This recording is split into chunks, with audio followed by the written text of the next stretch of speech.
नमस्कार, स्वागत है आपका मैजिकल स्टडी चैनल पर।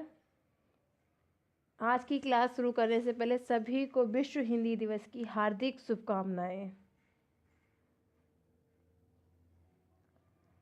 आज की क्लास में हम यूजीसी नेट पेपर 2 विषय हिंदी से संबंधित इकाई 1 हिंदी भाषा और उसका विकास, इस इकाई से मध्यकालीन भारतीय आर्य भाषाओं का अध्ययन करेंगे। राकेश जी नमस्कार। तो ये हमारा भाग 5 है। इससे पहले हम 4 वीडियो इसी टॉपिक से रिलेटेड अपलोड कर चुके हैं और जिन्होंने नहीं देखे हैं वो एक बार ज़रूर चेक कर लें। तो आज की वीडियो में हम मध्यकालीन भारतीय आर्य भाषाएं और उन्हें कितने वर्गों में बांटा गया है और उनका समय क्या है ये सभी डिस्कस करेंगे और उसके बाद पाली भाषा का भी आज ही अध्ययन करेंगे। तो चलिए शुरू करते हैं। मध्यकालीन भारतीय आर्य भाषाएं। तो मध्यकालीन भारतीय आर्य भाषाओं का समय 500 ईसा पूर्व से 1000 ईस्वी तक है।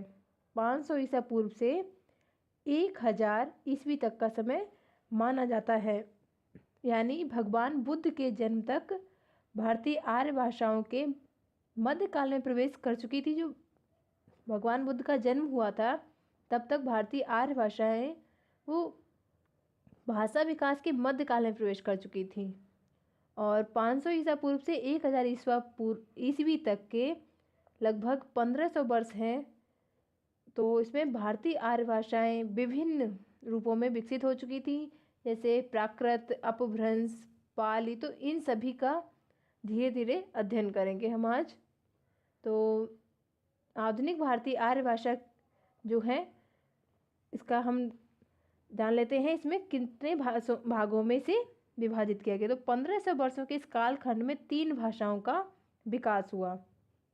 कौन कौन सी भाषाएं? पाली, प्राकृत और अपभ्रंश।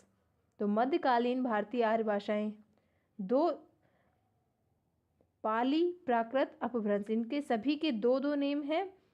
पाली को प्रथम प्राकृत भी कहा जाता है, प्राकृत को द्वितीय प्राकृत कहा जाता है और तृतीय प्राकृत को जो है वो अपभ्रंश को कहा जाता है। और इसका कालखंड लगभग 15 वर्षों तक का है। और अब देखते हैं मध्यकालीन भारतीय आर्य भाषाओं को 3 भागों में बांटा गया है और इनका समय क्या है। तो इनका समय है, पाली भाषा का है 500 ईसा पूर्व से 1 ईस्वी तक और प्राकृत का 1 ईस्वी से 500 ईस्वी तक और अपभ्रंश का है 500 ईस्वी से 1000 ईस्वी तक। तो ये सभी इनके कालखंड हैं पाली, प्राकृत, अपभ्रंश के। इन्हें 3 वर्गों में बांटा गया है और उनका समय है 500 ईसा पूर्व से 1 ईस्वी, प्राकृत का 1 ईस्वी से 500 ईस्वी तक। नमस्कार महेश जी। और अपभ्रंश का है 500 ईस्वी से 1000 तक का। अब बात करते हैं पाली की। तो पाली भाषा जिसे प्रथम प्राकृत भी कहा जाता है और इसका समय है 500 ईसा पूर्व से 1 ईस्वी तक। तो प्रथम प्राकृत के अंतर्गत पाली और अवलेखी प्राकृत ये 2 भाषाएं आती हैं। अगर अध्ययन करें प्रथम प्राकृत का तो इसके अंतर्गत पाली और अवलेखी प्राकृत ये 2 भाषाएं आती हैं, जिनमें पाली जो है वो बौद्ध धर्म की भाषा है और अवलेखी प्राकृत जो है ये सम्राट अशोक के शिलालेखों में और अन्य शिलालेखों में प्रयोग की गई है, यानी शिलालेखी प्राकृत जो है वो है अवलेखी प्राकृत। और अशोकी अभिलेखों से पता चला है कि 300 ईसा पूर्व में भाषा का क्या स्वरूप था। तो जो अशोक के अभिलेख प्राप्त हुए हैं उन्हीं से पता चला है कि 300 ईसा पूर्व में भाषा का क्या स्वरूप था। तो ये थी इसके बारे में सामान्य जानकारी। अब देखते हैं पाली भाषा। तो पाली भाषा का काल मैं बता चुकी हूँ 500 ईसा पूर्व से 1 ईस्वी तक का है और ये बौद्ध धर्म की भाषा है। क्योंकि अधिकतर, राकेश जी आपको भी हिंदी दिवस की हार्दिक शुभकामनाएं। विश्व हिंदी दिवस की। यह बौद्ध धर्म की भाषा है और क्योंकि अधिकांश बौद्ध साहित्य पाली भाषा में लिखा गया है। हिंदी दिवस हिंदी को सभी वैश्विक स्तर पर और सभी के समय उसके प्रचार प्रसार के लिए हिंदी दिवस मनाया जाता है, विश्व हिंदी दिवस, जिसकी शुरुआत मनमोहन सिंह ने की थी। अब बात करेंगे दीप वंश में पाली शब्द का प्रयोग बुद्ध वचन के लिए प्रयोग हुआ है। तो दीप वंश में जो है उसमें पाली शब्द का प्रयोग हुआ है। ये दीप वंश जो प्रमुख ग्रंथ है बौद्ध धर्म का, और कहा जाए तो पाली जो भाषा है इसका प्रमुख ग्रंथ जो कुछ है अभी हम अध्ययन करेंगे उनका। तो दीप वंश में पाली शब्द का प्रयोग जो हुआ है वो बुद्ध वचन के लिए हुआ है, यानी बौद्ध धर्म के जो भी साहित्यिक ग्रंथ थे वो सभी बौद्ध पाली भाषा में लिखे गए हैं।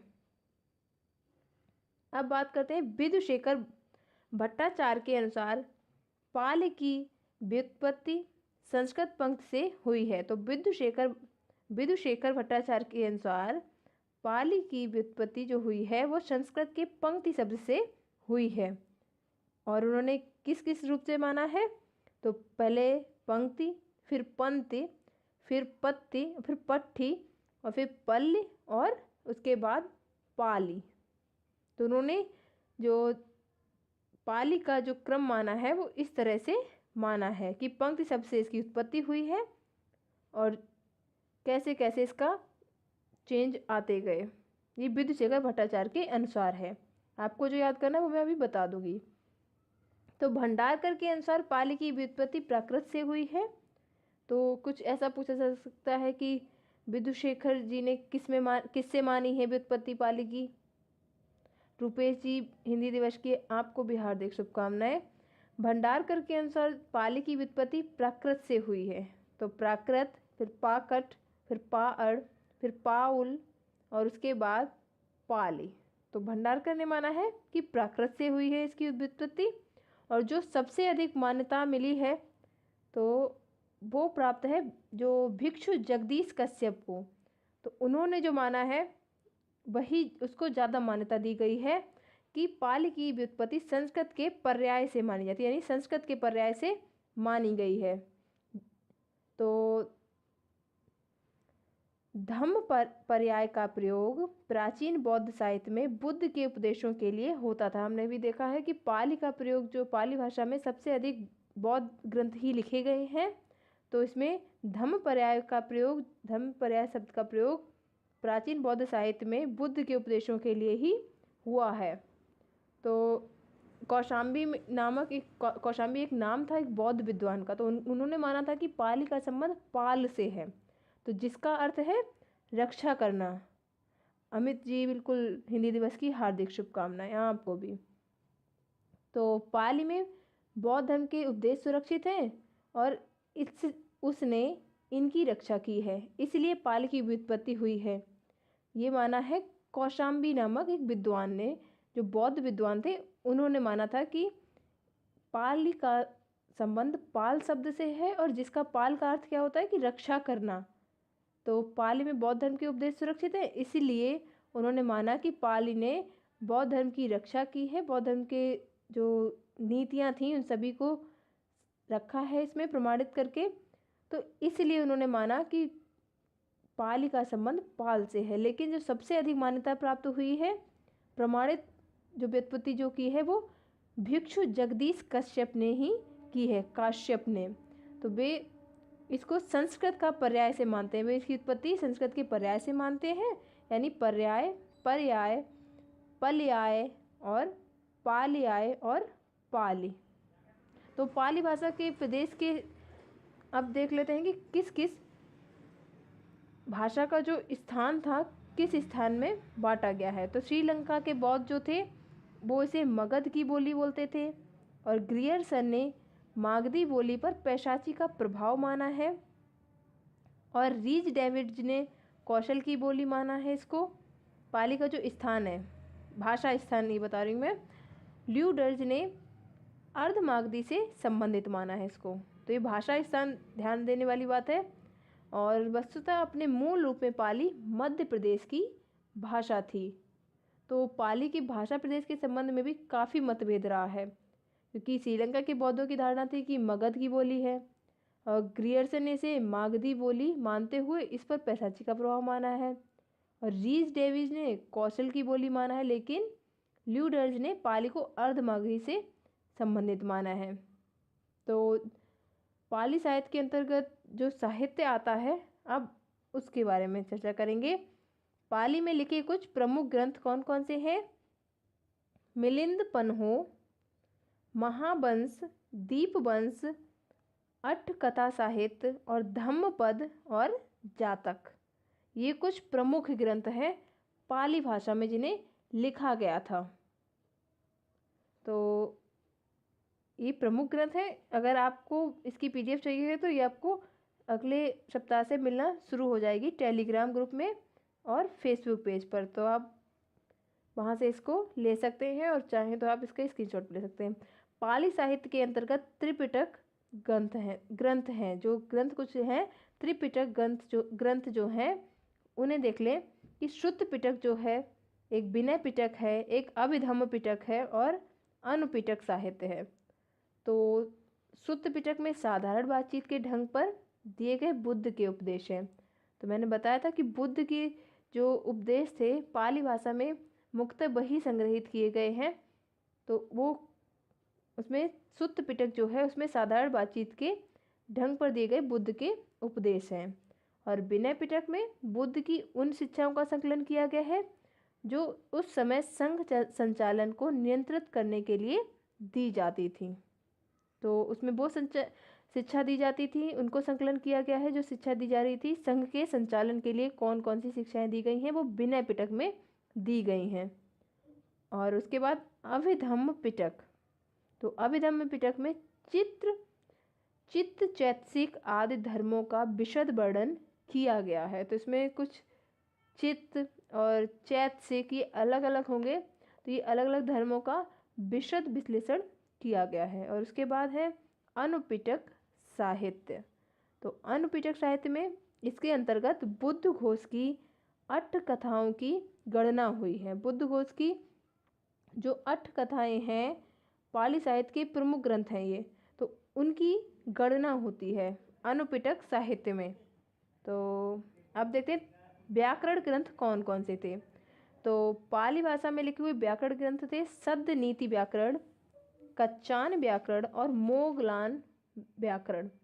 तो जिसे सद्य नीति व्याकरण जो है ये इसकी रचना अंगवंश ने की थी, जो कि एक बर्मी भिक्षु थे।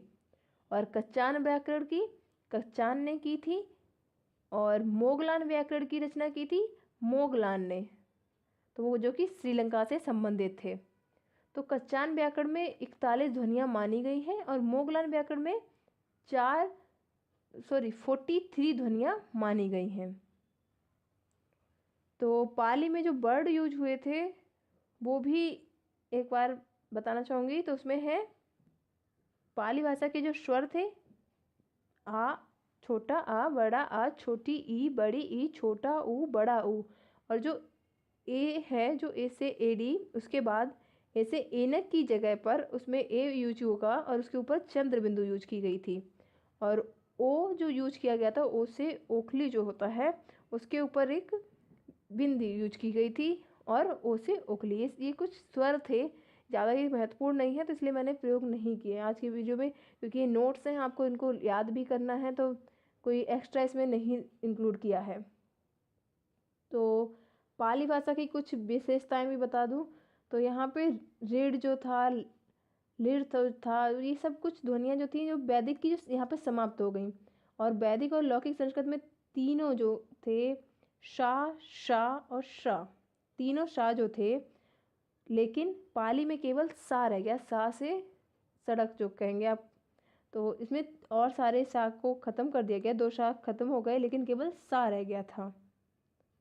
और तो इसमें कच्चायन ने बताई थी 41 ध्वनियाँ बताई थी, और जबकि जो दूसरा व्याकरण ग्रंथ है मोगलान ने जो लिखा है इसमें 43 ध्वनियाँ बताई हैं। और रा और ला जो ध्वनियाँ थी उनमें भी आपसी परिवर्तन किया गया था। जैसे तरुण जो है उसका एक उदाहरण दे दूँ, तरुण को तलुड़ लिखा जाता था, रा का परिवर्तन ला में हो जाता था, और किल जो है उसको किर, ला का परिवर्तन रा में हो जाता था। तो और कुछ है कि पाली भाषा में कहीं कहीं महाप्राण ध्वनियों का परिवर्तन हा में हो गया है। जैसे रुधिर, तो रुधिर को कहा जाता है रुहिर। और कुछ एक शब्द होगा लघु, तो लघु अगर है तो उसको लहु बोला जाता था। और भवती, तो भवत का होती। तो ये कुछ थे जो पाली भाषा की कुछ विशेषताएं, व्याकरणिक विशेषताएं हैं। और वैदिक भाषा की तरह पाली में भी काफ़ी कुछ चेंजेस हुए हैं। जैसे धम्म शब्द में सप्तमी एक वचन में 3 रूप बनते हैं, जैसे धम्मे, धम्मश्मी और धम्मम में। तो इस तरह से कुछ संस्कृत से भी इसके संबंध रहे हैं। बाकी इतना कुछ इम्पोर्टेंट इसमें नहीं है। पाली का जो जितनी इम्पोर्टेंट जानकारी थी वो मैंने आपको दे दी है। तो क्योंकि पाली का जो समय है वो 500 ईसा पूर्व से 1000 ईसा पूर्व तक है, और ये मध्यकालीन भारतीय आर्य भाषाओं में से है, जो कि पाली, प्राकृत और अपभ्रंश में जिन्हें विभाजित किया गया है। तो कल हम प्राकृत और अपभ्रंश का अध्ययन करेंगे, जिसमें प्राकृत काफ़ी उसमें होंगे, प्राकृत के कुछ ग्रंथ भी होंगे, और अपभ्रंश बड़ा टॉपिक होगा। अपभ्रंश के बाद ही हमारा हिंदी शुरू होगा, तो हिंदी हमारा नेक्स्ट वीक ही स्टार्ट हो पाएगा। जो आधुनिक भारतीय भाषाएं हैं, आधुनिक भारतीय आर्य भाषाएं, तो इसमें हम जब शुरू करेंगे तो वो नेक्स्ट वीक ही शुरू हो पाएगा, क्योंकि उसमें हमें सभी बोलियां, उपबोलियां उसको डिटेल में देखना होगा। तो इसलिए आज का जो वीडियो था वो सिर्फ पाली से संबंधित था, और कल हम प्राकृत और अपभ्रंश को देखेंगे। तो आज के कुछ प्रश्न ले लेते हैं कि श्रीलंका के बौद्ध पाली भाषा को किस प्रदेश की बोली मानते थे, बताएं। श्रीलंका के जो बौद्ध थे वो पाली को किस प्रदेश की बोली मानते थे, कौशल की बोली या मगध की बोली, बताएं। श्रीलंका के बौद्ध पाली भाषा को किस प्रदेश की बोली मानते थे, कौशल की बोली या मगध की बोली। मैंने आपको अभी बताया है बौद्ध जो थे वो पाली भाषा को कहाँ की मानते थे, तो वो मानते थे मगध की बोली। और है मध्यकालीन भारतीय आर्य भाषाएं, आर्य भाषाओं का कालखंड बताइए। तो मध्यकालीन भारतीय आर्य भाषाओं का क्या समय है, बताएं। मध्यकालीन भारतीय आर्य भाषाओं का समय बताइए एक बार।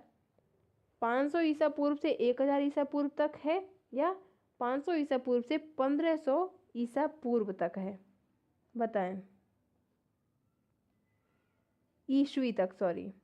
तो मध्यकालीन भारतीय आर्य भाषाओं का कालखंड 500 ईसा पूर्व से 1000 ईस्वी तक है, जिसमें प्रथम प्राकृत यानी पाली जो भाषा है उसका समय है 500 ईसा पूर्व से 1 ईस्वी तक। और इसके बाद प्राकृत भाषा है जिसका 1 ईस्वी से 500 ईस्वी तक है। और उसके बाद अपभ्रंश है 500 ईस्वी से 1000 ईस्वी तक। तो अगला प्रश्न देखते हैं, पाली भाषा का समय क्या है। तो पाली भाषा का समय बताएं, 500 ईसा पूर्व से 1 ईस्वी तक है, या 1 ईस्वी से 500 ईस्वी तक, बताइए। पाली भाषा का समय क्या है, पाली भाषा का समय क्या है, 500 ईसा पूर्व से 1 ईस्वी तक है, या 1 ईस्वी से 500 ईस्वी तक। तो इसका राइट आंसर होगा 500। बिल्कुल राकेश जी, राइट आंसर 500 से 1 ईस्वी तक।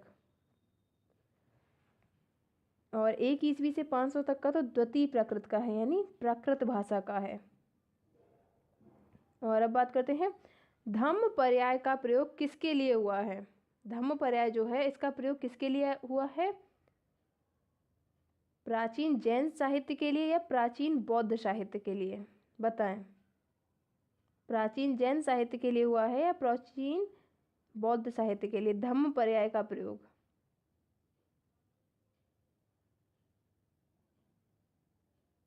धम्म पर्याय का प्रयोग किसके लिए हुआ है, बौद्ध साहित्य के लिए। बिल्कुल राकेश जी, राइट आंसर बौद्ध साहित्य के लिए हुआ है, प्राचीन बौद्ध साहित्य के लिए। और 5वां है दीपवंश में पाली शब्द का प्रयोग किसके लिए हुआ है। जो दीपवंश में जो एक ग्रंथ है, पाली भारत की प्रथम देशी भाषा थी, तो इसमें जो लिखे गए कुछ प्रमुख ग्रंथ मैंने बताए थे कि मिलिंद पन्हो, महावंश और दीपवंश, अट्टकथा, ये जो साहित्य हैं इनमें दीपवंश में पाली शब्द का प्रयोग किसके लिए हुआ था। तो दीपवंश में पाली शब्द का प्रयोग बुद्ध वचन के लिए हुआ था, क्योंकि ये बौद्ध धर्म की ही भाषा मानी जाती है, मुख्यतः पाली भाषा, और इसमें बौद्ध साहित्य की भाषा में ही लिखे गए अधिकांश ग्रंथ लिखे गए हैं। जो भी ग्रंथ लिखे गए सभी पाली भाषा में ही लिखे गए हैं। इसके बिल्कुल राकेश जी, बुद्ध के लिए, बुद्ध वचन के लिए इसका प्रयोग हुआ था। ये पाली से संबंधित जानकारी है, और परसों आपको जो भी अभी तक लेक्चर हुए हैं उन सभी से संबंधित सुबह 7 बजे आपके लिए एक पूरा 100 प्रश्नों के प्रश्नावली होगी, जो जिसमें 50 प्रश्न पेपर 1 से होंगे, जो पेपर 1 की क्लासेस लगी हैं, और 50 प्रश्न होंगे पेपर 2 से संबंधित। तो 100 प्रश्नों का एक टेस्ट होगा, तो इसलिए इसको जो भी अभी तक पढ़ा है उसको एक बार रिवाइज ज़रूर कर लें, और उसके बारे में जो भी टॉपिक होगा, जो भी रिवीजन करना होगा, जो भी आपकी कमियां रह जाएंगी, उसको शाम की वीडियो में डिस्कस करेंगे। इसलिए एक बार ज़रूर रिवीजन कर लें, क्योंकि कल जो होगा, कल मुख्यतः मैं बता दूं प्राकृत और अपभ्रंश को ही डिस्कस करेंगे, क्योंकि अपभ्रंश में काफ़ी बड़ा टॉपिक है। अपभ्रंश के सभी ग्रंथ भी होंगे, प्राकृत भाषा में भी बहुत सारे ग्रंथ लिखे गए हैं। अपभ्रंश में मागधी, अर्धमागधी, सभी का बहुत डिटेल में होगा प्राकृत भाषा में, सॉरी। तो प्राकृत भाषा अपने आप में भी काफ़ी बड़ा टॉपिक है, प्राकृत भाषा और अपभ्रंश दोनों ही। तो इसलिए कन्फ्यूजन ना हो इसलिए मैंने रखा। और दूसरा, ये फर्स्ट वीक था जिसे मैंने टीचिंग स्टार्ट की थी, तो आपको उसमें समझ में आ रहा है या नहीं आ रहा है ये भी बताएं। तो इसलिए मैंने ज़्यादा टॉपिक नहीं रखे हैं, थोड़ा हो लेकिन अच्छे से प्रिपेयर हो जाए, बस इसलिए। तो नेक्स्ट अगर आपको सब समझ में आता है, टेस्ट का आपका पॉजिटिव रिजल्ट रहता है, तो फिर क्लासेस बड़ी भी कर सकते हैं हम। चलिए, वीडियो देखने के लिए आप सभी का धन्यवाद। अगर वीडियो उपयोगी लगी हो तो प्लीज़ वीडियो को लाइक करें। बिल्कुल आ रहे हैं, धन्यवाद राकेश जी, बहुत धन्यवाद। आप सभी को समझ आ जाए, बस यही प्रयास है मेरा। तो इसको बड़ा इसीलिए नहीं रखा मैंने, क्योंकि एक बार कई बार ऐसा होता है कि कुछ टीचर्स के साथ भी सामंजस्य स्थापित करने में, हमने जो फर्स्ट वीडियो जो हम पढ़ते हैं सुबह, तो उसमें हमने देखा है ना कि कई बार माहौल बच्चों के साथ या जो भी आपके स्टूडेंट्स हैं उनके साथ आपको एक अच्छा वातावरण, आप जो समझा रहे हैं वो उनके साथ में पॉजिटिवली जा रहा है या नहीं जा रहा है, ये सभी इम्पोर्टेंट हो जाता है। तो हम जब इस संडे के टेस्ट में अगर अच्छा रिजल्ट रहता है तो हम इसको क्लासेस को बड़ा भी कर सकते हैं। बाकी इम्पोर्टेंट कोई भी चीज़ छूटी नहीं है आपकी। जितने टॉपिक मैंने अभी करवाए हैं उसमें सभी इम्पोर्टेंट टॉपिक सभी डिस्कस हुए हैं, जो भी उनकी इम्पोर्टेंट इन्फॉर्मेशन थी सभी दी है आपको। चलिए, वीडियो देखने के लिए आप सभी का धन्यवाद। शुभ रात्रि।